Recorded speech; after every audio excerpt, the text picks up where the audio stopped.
The city lights shimmered through the large glass windows of La Belle Vie, casting a warm glow over its elegant interior. The restaurant was known for its exquisite cuisine and luxurious ambiance, drawing in the elite from all corners of the far city. On this particular evening, Maya Thompson walked into the establishment with quiet confidence. Her dark hair cascaded down her shoulders in soft waves, and her tailored navy blue dress accentuated her graceful demeanor. She carried herself with an air of sophistication that turned heads as she entered. Maya had chosen La Belle Vie, not just because it was one of the finest restaurants in town, but also because it offered solace, a place where she could unwind after a grueling day at work. As a successful marketing consultant, her life revolved around meetings, deadlines, and endless presentations. Tonight, however, she craved simplicity. A quiet table, a glass of wine, and perhaps a dish to savor slowly were all she desired. As she approached the hostess stand, she noticed how meticulously everything was arranged: the crisp white linens on each table, the sparkling crystal glasses reflecting the golden chandeliers above, and the faint scent of lavender lingering in the air. It felt like stepping into another world far removed from the chaos outside. The hostess greeted her warmly, handing her a menu before leading her to a cozy corner by the window. "This seat offers a lovely view," the hostess said with a polite smile, pulling out a chair for Maya. "Thank you," Maya replied softly, settling into her seat. She glanced out the window, watching the cars glide past and the pedestrians hurry along the sidewalk below. For a moment, she allowed herself to breathe deeply, letting go of the stress that had weighed heavily on her shoulders earlier that day. When the waiter arrived to take her order, Maya looked up, expecting the same level of courtesy she'd experienced so far. Instead, she found herself face to face with someone whose expression shifted almost imperceptibly when their eyes met. He was tall, with neatly combed hair, and wearing the restaurant's signature black vest and bow tie. At first glance, he seemed professional enough, but there was something about the way his lips tightened ever so slightly that made Maya pause. "Good evening," he began, his tone clipped and formal. "Can I get you started with something to drink?" Maya nodded politely. "I'll have a glass of your house red wine, please." The waiter scribbled her request onto his notepad without making eye contact again. His movements were brisk, almost dismissive, and Maya couldn't help but feel a flicker of unease. She brushed it off initially, assuming she might be overthinking things. After all, servers often dealt with demanding customers. Maybe he was simply having a bad night. But as he lingered nearby, glancing at her periodically while attending to other tables, Maya began to sense a shift in his behavior. His interactions with other patrons, mostly well-dressed couples or groups of friends, were markedly different. He smiled more freely, laughed lightly at their jokes, and even offered recommendations with genuine enthusiasm.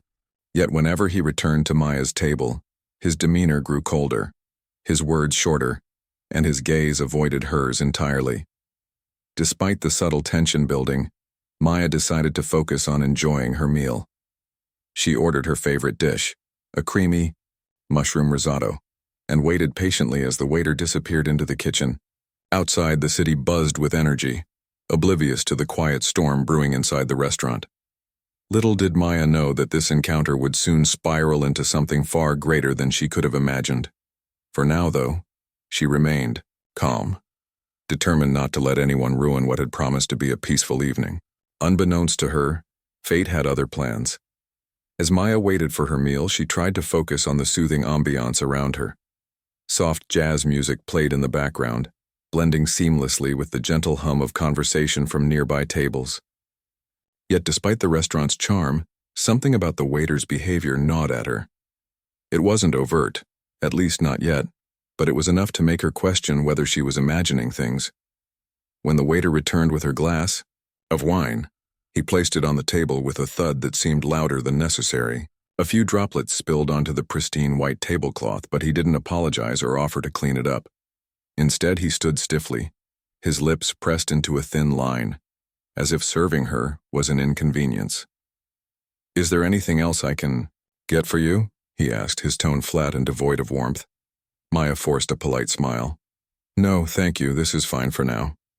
The waiter nodded curtly before walking away without another word. Maya watched him disappear into the kitchen, her brow furrowing slightly. She had encountered rude service before.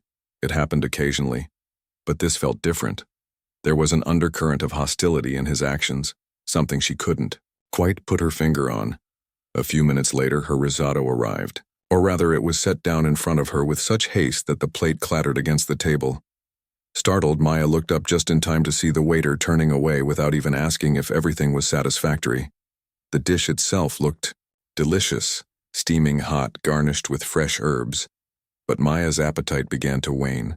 She took a tentative bite, savoring the rich flavors, but her mind kept drifting back to the waiter's odd behavior. Was it because she was dining alone? Or was it something else entirely? She glanced around the room, observing how he interacted with other patrons. To her growing dismay, she noticed a stark difference. With a group of older white couples seated nearby, he was all smiles, cracking light-hearted jokes and ensuring they were comfortable. When a young blonde woman at another table dropped her napkin, he bent down promptly to retrieve it, offering a charming grin as he handed it back to her. But when Maya accidentally knocked her fork onto the floor, a small mishap that could happen to anyone, the waiter barely acknowledged it. He picked up the utensil indifferently, wiped it off with a cloth, and placed it back on her table without making eye contact. No apology, no reassurance, just cold indifference. By now, Maya's unease had transformed into a simmering frustration. She prided herself on being patient and understanding, but this blatant disregard for basic courtesy was hard to ignore. Still, she reminded herself to stay calm. Perhaps this man was simply having a bad day. Maybe his attitude wasn't personal. That thought lingered in her mind until dessert arrived, or rather didn't arrive. After finishing her risotto, Maya decided to treat herself to a slice of chocolate cake. She flagged down the waiter, who approached her table with visible reluctance. "I'd like to order the chocolate cake," she said politely, meeting his gaze. He frowned, jotting down her request without responding verbally. Then, after a brief pause, he muttered under his breath, "We're running low on desserts tonight." Maya tilted her head, unsure if she'd heard him correctly. "I'm sorry, what did you say?" "Nothing," he replied quickly, avoiding her eyes. "I'll check if we have any left." His dismissive tone struck a nerve. Maya clenched her jaw, resisting the urge to confront him. Something about his demeanor felt calculated, almost intentional. But why would he single her out? What had she done to deserve such treatment? Before she could dwell on it further, the waiter returned, holding a small plate with a meager slice of cake. It looked nothing like the decadent dessert featured in the menu photos. In fact, it appeared hastily prepared, almost as if it were leftover scraps assembled together. "This is our last piece," he announced, placing it on the table with little care. Maya stared at the plate, her heart sinking. This wasn't just poor service. It felt like deliberate disrespect. Her hands trembled slightly as she reached for her fork, anger bubbling beneath the surface. For a moment she considered leaving without paying, teaching him a lesson by refusing to tolerate such mistreatment. But then she remembered where she was. La Belle Vie, one of the city's most prestigious restaurants. Surely, someone here would address this issue if she brought it to their attention. With newfound resolve, Maya decided to speak to the manager. She flagged down a passing server, a young woman who exuded friendliness, and asked to be connected to someone in charge. As the server nodded and walked away, Maya leaned back in her chair, exhaling deeply.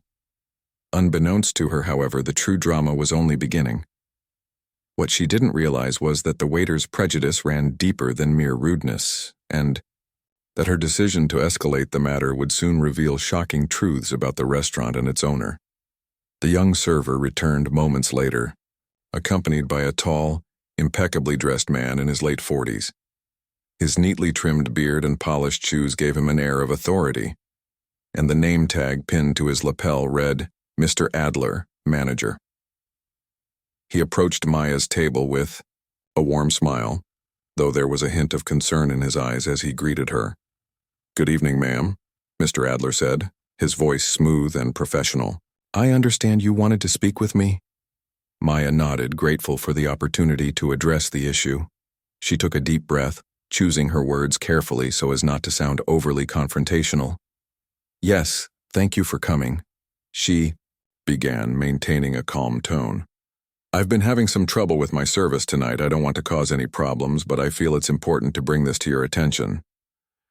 Mr. Adler's expression softened further, and he gestured for her to continue. "Of course, we value our guests' feedback. Please, tell me what happened." Maya recounted the events of the evening, the spilled wine, the indifferent attitude, the subpar dessert, and the overall lack of courtesy from the waiter assigned to her table. As she spoke, she noticed Mr. Adler's demeanor shift subtly.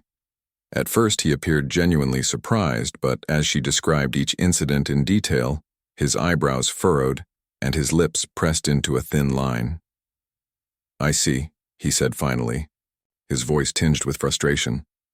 "I apologize deeply for this experience, Mrs. Thompson," Maya supplied. "Maya Thompson." "Well, Miss Thompson, let me assure you that this is not the standard we strive for at La Belle Vie. We pride ourselves on providing exceptional service to all our guests, regardless of who they are or where they come from." Maya appreciated his apology, but something about his response felt incomplete. While his words were polite, she couldn't shake the feeling that he wasn't fully grasping the gravity of the situation. It wasn't just poor service. It was discriminatory behavior masked as rudeness. Before she could elaborate further, however, the waiter reappeared, seemingly out of nowhere. Upon seeing Mr. Adler standing beside Maya's table, his face paled visibly. For a brief moment, panic flickered in his eyes before he quickly masked it with feigned nonchalance. "Is everything all right here?" the waiter asked, his voice trembling slightly.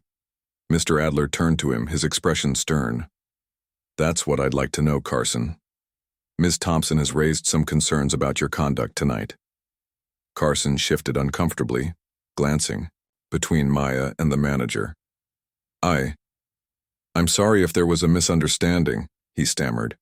"I assure you I was only doing my job." Maya studied him closely, noting how his hands fidgeted nervously at his sides. His attempt to downplay the situation only fueled her determination to hold him accountable. "A misunderstanding?" she repeated, raising an eyebrow. "Spilling wine without apologizing, ignoring basic requests, and serving me what looks like leftover scraps isn't exactly a misunderstanding, it feels deliberate." Carson opened his mouth to protest, but Mr. Adler held up a hand to silence him. "Enough," he said firmly. Turning back to Maya, he added, "Please allow me to make this right. Let me personally oversee your remaining time here. I'll ensure that your experience reflects the high standards of our establishment." Maya hesitated, unsure whether she should accept his offer or leave altogether. On one hand, she didn't want to reward such behavior by staying. On the other, walking away would mean letting Carson off the hook entirely. Before she could decide, Mr. Adler extended an olive branch. "As a gesture of goodwill, your meal tonight will be complimentary. Additionally, I'd like to invite you to join us next week for our special anniversary dinner. On the house, of course." The offer caught Maya off guard. Complimentary meals weren't uncommon when complaints arose, but the invitation to a private event felt unusual. Still, she nodded politely, unwilling to commit, until she processed everything. "Thank you," she said simply. "I'll think about it." With that, Mr. Adler dismissed Carson with a sharp look and promised to handle the matter internally. As the manager walked away, Maya leaned back in her chair, her mind racing. Something about the entire exchange felt off. It wasn't until later, as she prepared to leave, that the truth began to unravel. A passing comment from another staff member, a casual remark about the owner's wife, stopped Maya in her tracks. Her eyes widened as realization dawned. The waiter's prejudice had blinded him to the fact that Maya wasn't just another customer. She was someone far more connected to the restaurant than anyone realized. And now, the stakes had changed dramatically. As Maya stood near the entrance of La Belle Vie, preparing to leave, her thoughts swirled with confusion and anger. The evening, had been a whirlwind of emotions: frustration over Carson's behavior, relief at Mr. Adler's intervention, and lingering unease about how everything would be resolved. But as she reached for the door handle, a passing comment from one of the staff members stopped her cold. "Oh, don't worry too much," the young server said with a reassuring smile. "The manager always takes care of things when the owner's wife is involved." Maya froze mid-step, her hand still gripping the door. Her heart skipped a beat as the words sank in. Owner's wife? She turned slowly, her eyes narrowing as she processed what the server had just said. "Excuse me?" Maya asked, her voice steady but laced with curiosity. "What did you mean by the owner's wife?" The server blinked, clearly startled by Maya's reaction. For a moment she looked unsure whether she should elaborate or retreat into silence. Finally, she offered a hesitant explanation. "Well, I just assumed you knew." The server stammered. "Mr. Thompson, the owner of this restaurant, is married, isn't he? And everyone knows his wife comes here sometimes. That's why Mr. Adler was so quick to step in tonight." Maya felt the blood rush to her face as the pieces fell into place. Of course. How could she have forgotten? Her husband, Marcus Thompson, had purchased La Belle Vie 2 years ago, after falling in love with its charm during one of their date nights. Though Maya rarely meddled in the business side of things, preferring to focus on her own career, she occasionally visited the restaurant, not because she wanted special treatment, but because it held sentimental value. But tonight, she hadn't mentioned her last name. She hadn't dropped any hints about who she was. To Carson, she was simply another patron, a black woman dining alone, and that realization hit her like a ton of bricks. Her mind raced back to every interaction with the waiter. His dismissive tone, his refusal to make eye contact, his deliberate attempts to undermine her experience. It all made sense now. It wasn't just poor service. It was prejudice disguised as negligence. Carson hadn't seen her as a valued customer. He'd judged her based on appearances, assuming she didn't belong in such an upscale establishment. For a moment, Maya considered storming back inside and confronting him directly. She imagined the look on his face when he realized who she really was, the person whose influence could determine his future at the restaurant. But instead, she took a deep breath, forcing herself to stay calm. This wasn't about revenge. It was about exposing the truth and holding someone accountable for their actions. Stepping outside, Maya pulled out her phone and dialed Marcus's number. He answered almost immediately, his voice warm and familiar. "Hey, beautiful," he greeted her. "How was your dinner?" Maya hesitated, unsure where to begin. "Marcus, we need to talk," she said finally. "I think something serious happened tonight at the restaurant." On the other end of the line, Marcus's tone shifted from playful to concerned. "What do you mean? Are you okay?" "I'm fine," Maya assured him. "But there's an issue with one of your waiters. His name is Carson. I don't want to get into details over the phone, but I think you should hear this in person." There was a pause before Marcus responded. "All right, I'll meet you at home. We'll figure this out together." Hanging up, Maya felt a mix. By the time Maya arrived home, her mind was a whirlpool of emotions: anger, disappointment, and a lingering sense of betrayal. She had always believed that La Belle Vie was more than just a restaurant. It was a symbol of her and Marcus's shared dreams, a place where people from all walks of life could come together to enjoy good food and create lasting memories. But tonight, that vision had been tarnished by one man's prejudice. Marcus was waiting for her in the living room, his expression a mix of concern and curiosity. As soon as he saw her walk through the door, he stood up, his eyes searching hers for answers. "Maya, what happened?" he asked gently, stepping closer. "You sounded upset on the phone."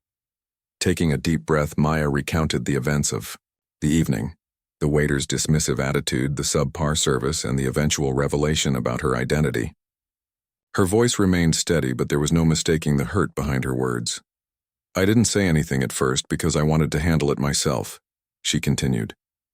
"But then I realized, this isn't just about me. It's about how someone like Carson can treat others based on assumptions. If I hadn't been recognized or if I hadn't been your wife, what would have happened? Would anyone have stepped in to defend me? Marcus listened intently, his jaw tightening with each detail. When Maya finished speaking, he exhaled sharply, running a hand over his face. "I'm so sorry you had to go through that," he said, his voice heavy with regret. "This is unacceptable. No one should be treated that way, especially not in our restaurant." Maya nodded, appreciating his empathy but needing more than just words. "I know you're angry, Marcus, but anger alone won't fix this. What are you going to do about it?" Marcus didn't hesitate. "First thing tomorrow morning, I'll speak to Mr. Adler and review the security footage. I want to see exactly what happened. And as for Carson..." He paused, his tone hardening. "If what you're saying is true, and I have no reason to doubt you, he needs to understand the consequences of his actions. This isn't just about one bad employee, it's about setting an example for everyone who works under us." Maya felt a small measure of relief wash over her. Knowing that Marcus took the matter seriously meant a lot to her. Still, she couldn't shake the nagging feeling that confronting Carson wouldn't erase the damage already done. The next morning, Marcus wasted no time addressing the issue. He arrived at the restaurant early, calling both Mr. Adler and Carson into his office for a private meeting.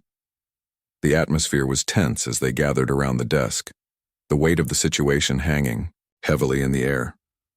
"Carson," Marcus began, his voice calm but firm, "I've received a complaint regarding your behavior last night. A very serious complaint. Before we proceed, I'd like to hear your side of the story."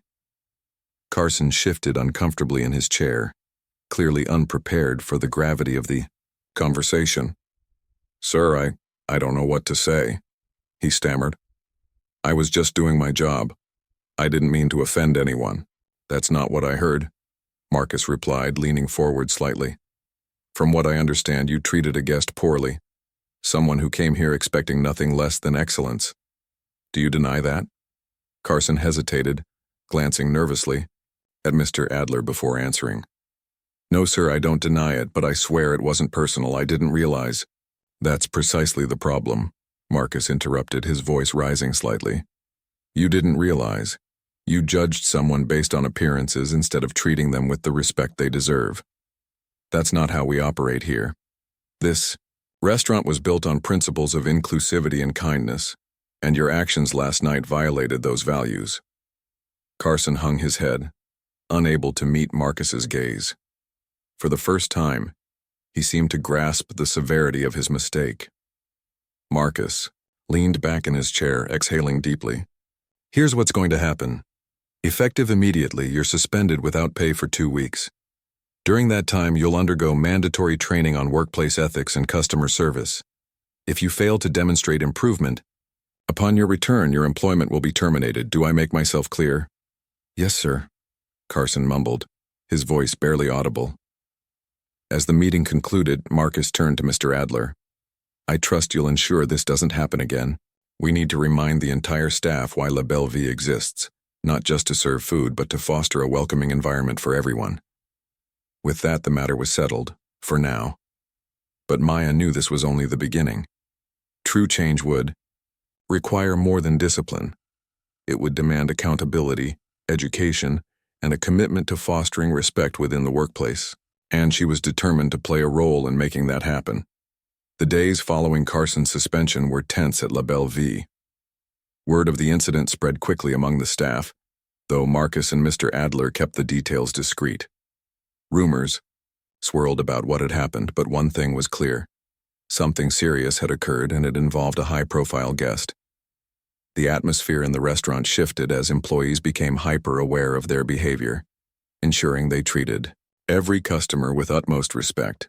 For Maya, however, the situation wasn't resolved simply by punishing Carson.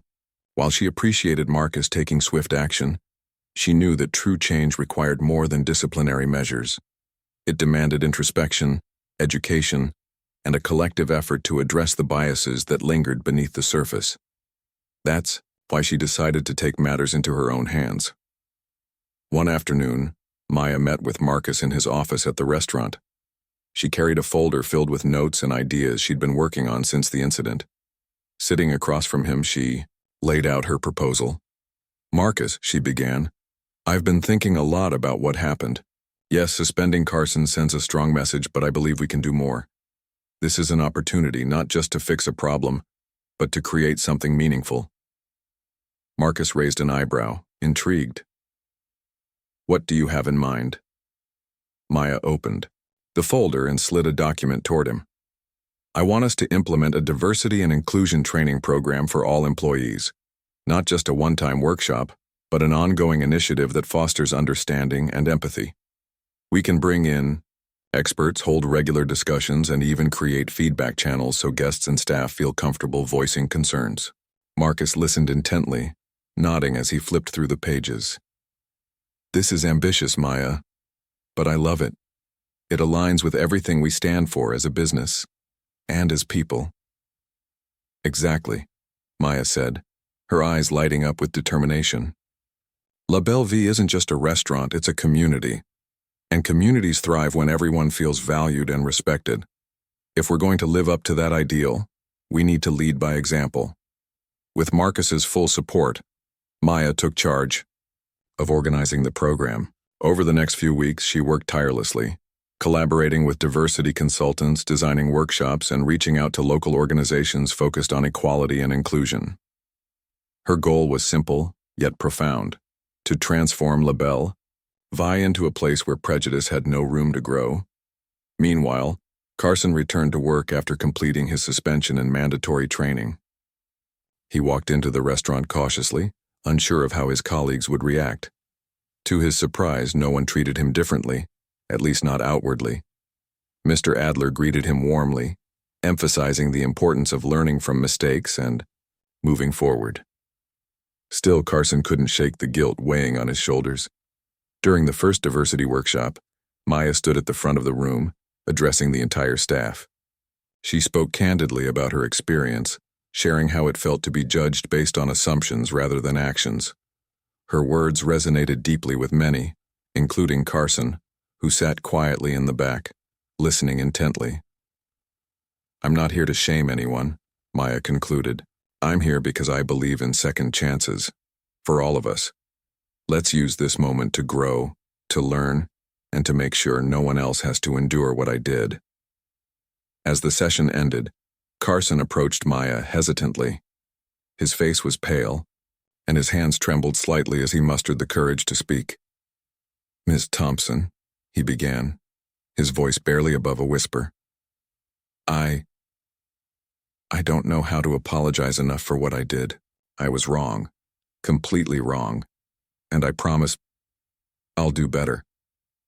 Maya studied him for a moment before offering a small, cautious smile. "Thank you for saying that, Carson. Actions speak louder than words, though. Show me, and everyone here, that you mean it." Carson nodded solemnly, his resolve strengthening. For the first time, he understood the weight of his actions and the power of redemption. Little did he know, his journey toward change would inspire others to confront their own biases, creating ripples of transformation throughout the restaurant. In the weeks that followed, La Belle Vie underwent a quiet transformation. The diversity and inclusion program Maya had spearheaded became more than just a series of workshops. It evolved into a cultural shift within the restaurant. Employees began to see each other and their guests through a lens of empathy and understanding. Conversations about bias, privilege, and respect replaced hushed whispers of judgment or assumption. Slowly but surely, the atmosphere in the restaurant changed, becoming warmer, more inclusive, and deeply human. For Carson, the journey wasn't easy. Every day felt like walking on eggshells as he navigated his interactions with customers and coworkers. He knew he couldn't undo the harm he'd caused overnight, but he was determined to prove that he could change. His efforts didn't go unnoticed. One evening, while serving a table of diverse patrons, he went out of his way to ensure they felt welcomed and valued. When one guest complimented his attentiveness, Carson's face lit up, not because of the praise itself, but because it marked a small step toward redemption. One evening, Marcus invited Maya to join him for dinner at the restaurant. As they sat together at a corner table enjoying plates of their favorite dishes, Marcus reached across the table to hold her hand. "I'm proud of you," he said softly, his voice tinged with admiration. "You turned something painful into something beautiful. This place is better because of you." Maya smiled, her eyes glistening slightly. "It wasn't just me, Marcus. Everyone here played a part, especially people like Carson who chose to learn and grow instead of giving up. Change isn't easy, but when we work together, anything is possible." As if on cue, Carson approached their table, carrying a tray, with 2 slices of chocolate cake, the very dessert that had once symbolized disrespect. This time, however, the presentation was flawless. Rich, decadent layers topped with delicate swirls of frosting. "Compliments of the chef," Carson said, placing the plates before them. His tone was polite, even warm. "And thank you both for believing in me." Maya exchanged a glance with Marcus before nodding graciously. "Thank you for showing us your best, Carson. Keep going. You're doing great." After Carson left, Marcus chuckled lightly. Who would have thought chocolate cake could mean so much?